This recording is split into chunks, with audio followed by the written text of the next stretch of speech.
श्री गणेशाय नमः। श्री जानकी वल्लभो विजयते। श्री रामचरितमानस प्रारंभ करते हैं। जय सिया राम।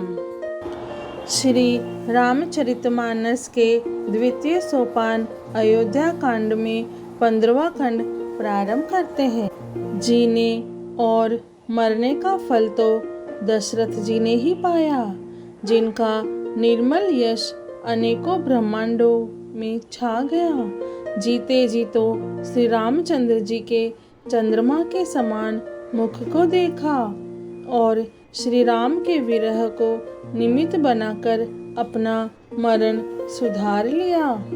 सब रानियां शोक के मारे व्याकुल होकर रो रही है। वे राजा के रूप, शील, बल और तेज का बखान कर करके अनेकों प्रकार से विलाप कर रही है और बार बार धरती पर गिर गिर पड़ती है। दास दासीगण व्याकुल होकर विलाप कर रहे हैं और नगर निवासी घर घर रो रहे हैं। कहते हैं कि आज धर्म की सीमा, गुण और रूप के भंडार, सूर्य कुल के सूर्य अस्त हो गए। सब कैकई को गालियां देते हैं, जिसने संसार भर को बिना नेत्र का अंधा कर दिया। इस प्रकार विलाप करते करते रात बीत गई। प्रातः सब बड़े बड़े ज्ञानी मुनि आए। तब वशिष्ठ मुनि ने समय के अनुकूल अनेक इतिहास कहकर अपने विज्ञान के प्रकाश से सबका शोक दूर किया। वशिष्ठ जी ने नाव में तेल भरवाकर राजा के शरीर को उसमें रखवा दिया। फिर दूतों को बुलवाकर उनसे ऐसा कहा, तुम लोग जल्दी दौड़कर भरत के पास जाओ। राजा की मृत्यु का समाचार कहीं किसी से न कहना। जाकर भरत से इतना ही कहना कि दोनों भाइयों को गुरुजी ने बुलवा भेजा है। मुनि की आज्ञा सुनकर धावन दूत दौड़े। वे अपने वेग से उत्तम घोड़ों को भी लजाते हुए चले। जब से अयोध्या में अनर्थ प्रारंभ हुआ है, तभी से भरत जी को अपशकुन होने लगे। वे रात को भयंकर स्वप्न में देखते थे और जागने पर उन स्वप्नों के कारण करोड़ों अनेकों तरह की बुरी बुरी कल्पनाएं किया करते थे। अनिष्ट शांति के लिए वे प्रतिदिन ब्राह्मणों को भोजन कराकर दान देते थे। अनेकों विधियों से रुद्राभिषेक करते थे। महादेव जी को हृदय में मनाकर उनसे माता पिता, कुटुंबी और भाइयों का कुशल क्षेम मांगते थे। भरत जी इस प्रकार मन में चिंता कर रहे थे कि दूत आ पहुँचे। गुरु जी की आज्ञा कानों से सुनते ही वे गणेश जी को मनाकर चल पड़े। हवा के समान वेग वाले घोड़ों को हाँकते हुए वे विकट नदी, पहाड़ और जंगलों को लांघते हुए चले। उनके हृदय में बड़ा सोच था, कुछ सुहाता न था। मन में ऐसा सोचते थे कि उड़कर पहुंच जाऊं। एक एक निमेष वर्ष के समान बीत रहा था। इस प्रकार भरत जी नगर के निकट पहुँचे। नगर में प्रवेश करते समय अपशकुन होने लगे। कोई बुरी जगह बैठकर बुरी तरह से कांव कांव कर रहे हैं। गधे और सियार विपरीत बोल रहे हैं। यह सुन सुनकर भरत के मन में बड़ी पीड़ा हो रही है। तालाब, नदी, वन, बगीचे सब शोभाहीन हो रहे हैं। नगर बहुत ही भयानक लग रहा है। श्री राम जी के वियोग रूपी बुरे रोग से सताए हुए पक्षी, पशु, घोड़े, हाथी ऐसे दुखी हो रहे हैं कि देखे नहीं जाते। नगर के स्त्री पुरुष अत्यंत दुखी हो रहे हैं, मानो सब अपनी सारी संपत्ति हार बैठे हो। नगर के लोग मिलते हैं पर कुछ कहते नहीं। गो से चुपके से जोहार वंदना करके चले जाते हैं। भरत जी भी किसी से कुशल नहीं पूछ सकते, क्योंकि उनके मन में भय और विषाद छा रहा है। बाजार और रास्ते देखे नहीं जाते, मानो नगर में दसों दिशाओं में दावाग्नि लगी है। पुत्र को आते सुनकर सूर्यकुल रूपी कमल के लिए चांदनी रूपी कैकई बड़ी हर्षित हुई। वह आरती सजाकर आनंद में भरकर उठ दौड़ी और दरवाजे पर ही मिलकर भरत शत्रुघ्न को महल में ले आई। भरत ने सारे परिवार को दुखी देखा, मानो कमलों के वन को पाला मार गया हो। एक कैकई है इस तरह हर्षित दिखती है, मानो भीलनी जंगल में आग लगाकर आनंद में भर रही हो। पुत्र को सोचवश और मन मारे बहुत उदास देखकर वह पूछने लगी, हमारे नैहर में कुशल तो है? भरत जी ने सब कुशल कह सुनाई, फिर अपने कुल की कुशल क्षेम पूछी। भरत जी ने कहा, कहो पिताजी कहाँ हैं? मेरी सब माताएं कहाँ हैं? सीता जी और मेरे प्यारे भाई राम लक्ष्मण कहाँ हैं? पुत्र के स्नेह में वचन सुनकर नेत्रों में कपट का जल भरकर पापिनी कैकई भरत के कानों में और मन में शूल के समान चुभने वाले वचन बोली। हे तात, मैंने सारी बात बना ली थी, बेचारी मंथरा सहायक हुई, पर विधाता ने बीच में जरा सा काम बिगाड़ दिया। वह ये कि राजा देवलोक को पधार गए।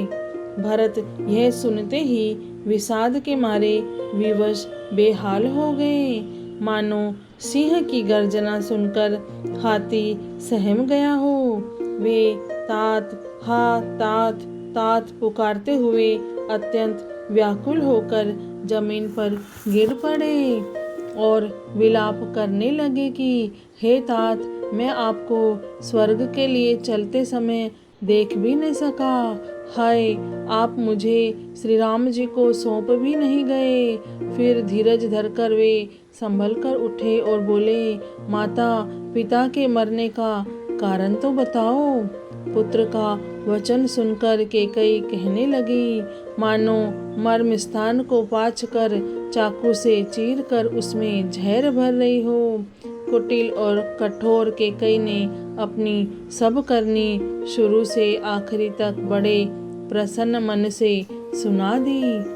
श्री रामचंद्र जी का वन जाना सुनकर भरत जी को पिता का मरण भूल गया और हृदय में इस सारे अनर्थ का कारण अपने को ही जानकर वे मौन होकर स्तंभित रह गए, अर्थात उनकी बोली बंद हो गई और वे सन्न रह गए।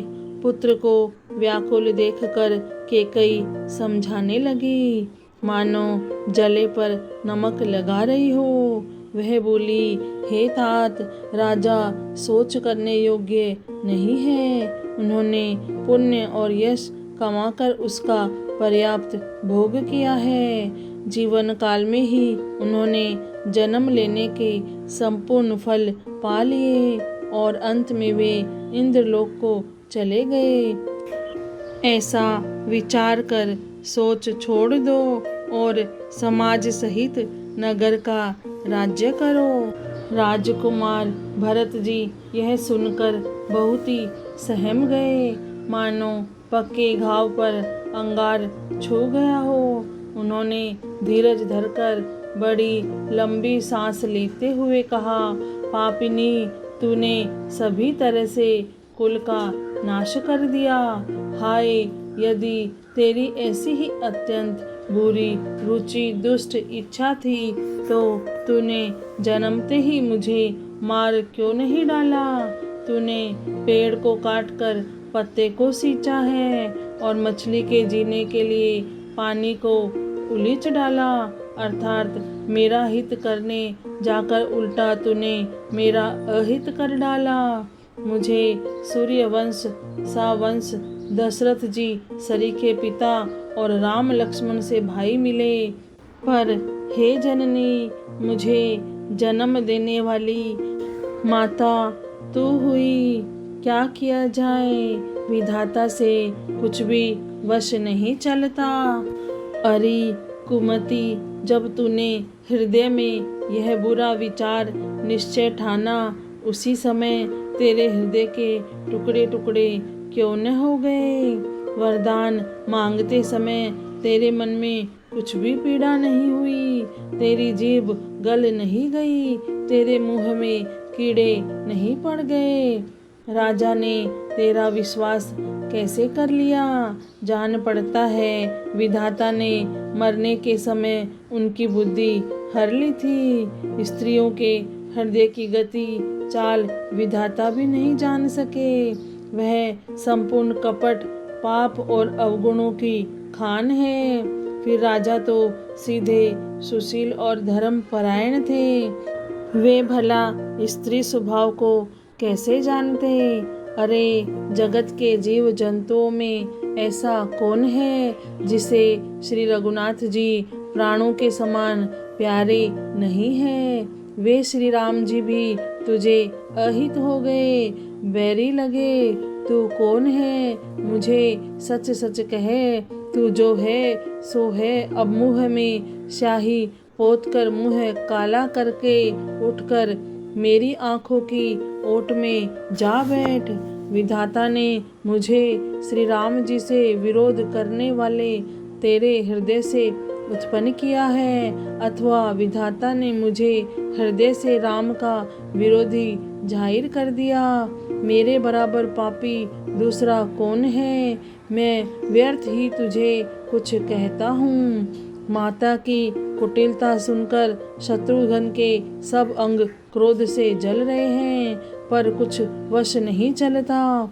उसी समय भांति भांति के कपड़ों और गहनों से सजकर कुबड़ी मंथरा वहां आई।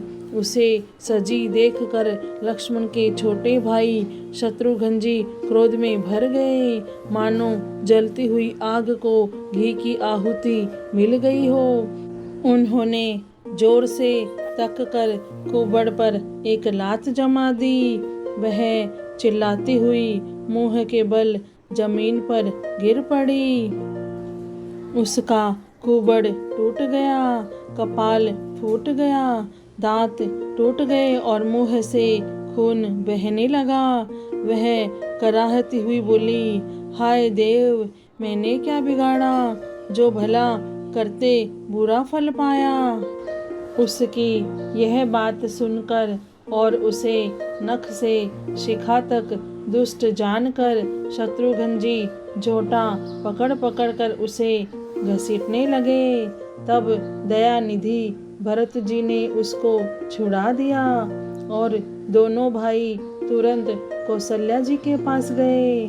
कौशल्या जी मैले वस्त्र पहने हैं, चेहरे का रंग बदला हुआ है, व्याकुल हो रही है, दुख के बोझ से शरीर सूख गया है, ऐसी दिख रही है मानो सोने की सुंदर कल्पलता को वन में पाला मार गया हो।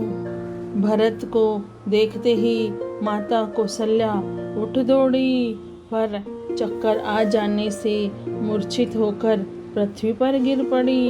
यह देखते ही भरत जी बड़े व्याकुल हो गए और शरीर की सुध भुलाकर चरणों में गिर पड़े। फिर बोले, माता पिताजी कहाँ हैं, उन्हें दिखा दे। सीता जी तथा मेरे दोनों भाई श्री राम लक्ष्मण कहाँ हैं, उन्हें दिखा दे। कैकेयी जगत में क्यों जन्मी, और यदि जन्मी ही तो फिर बांझ क्यों न हुई। जिसने कुल के कलंक, अपयश के भाड़े और प्रियजनों के द्रोही मुझ जैसे पुत्र को उत्पन्न किया। तीनों लोकों में मेरे समान अभागा कौन है, जिसके कारण हे माता तेरी यह दशा हुई।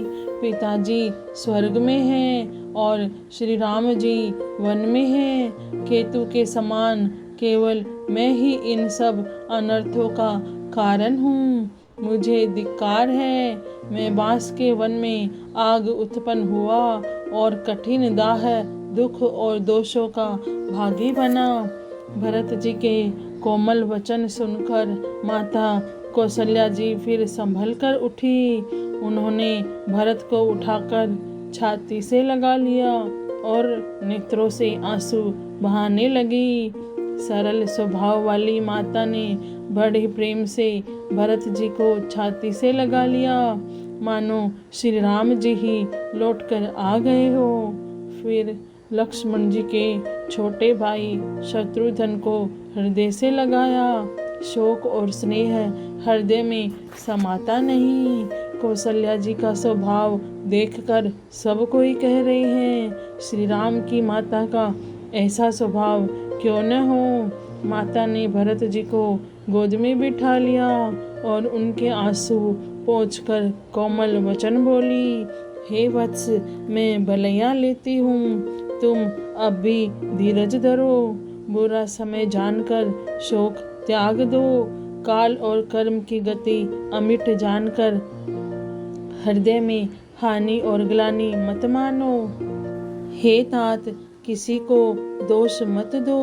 विधाता मुझको सब प्रकार से उल्टा हो गया है। जो इतने दुख पर भी मुझे जिला रहा है, अब भी कौन जानता है उसे क्या भा रहा है। हे तात, पिता की आज्ञा से श्री रघुवीर ने भूषण वस्त्र त्याग दिए और वल्कल वस्त्र पहन लिए।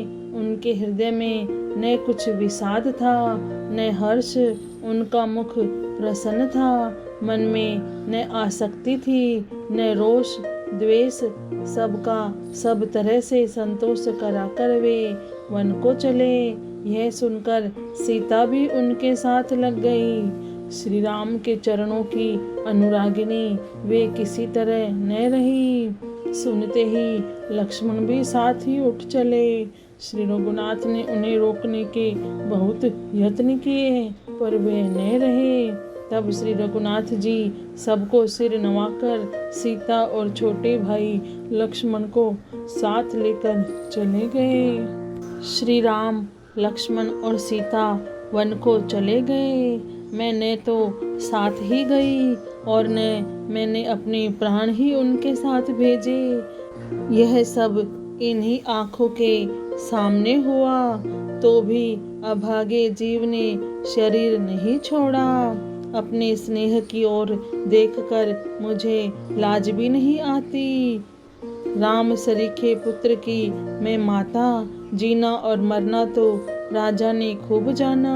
मेरा हृदय तो सैकड़ों वज्रों के समान कठोर है।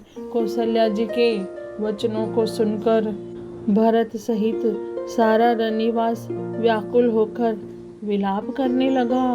राजमहल मानो शोक का निवास बन गया। भरत शत्रुघ्न दोनों भाई विकल होकर विलाप करने लगे। तब कौशल्या जी ने उनको हृदय से लगा लिया, अनेकों प्रकार से भरत जी को समझाया और बहुत सी विवेक भरी बातें उन्हें कहकर सुनाई।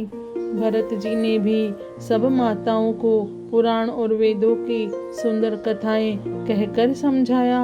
दोनों हाथ जोड़कर भरत जी छल रहित पवित्र और सीधी सुंदर वाणी बोले।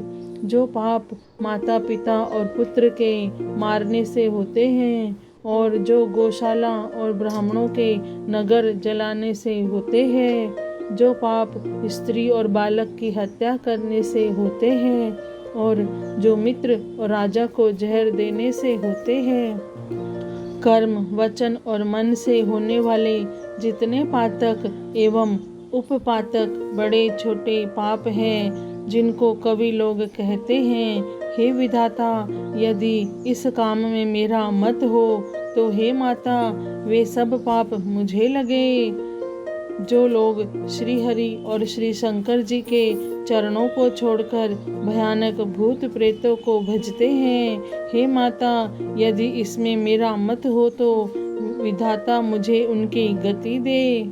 श्री रामचरितमानस के द्वितीय सोपान अयोध्या कांड में 15वां खंड पूर्ण हुआ। जय श्री राम, जय सिया राम।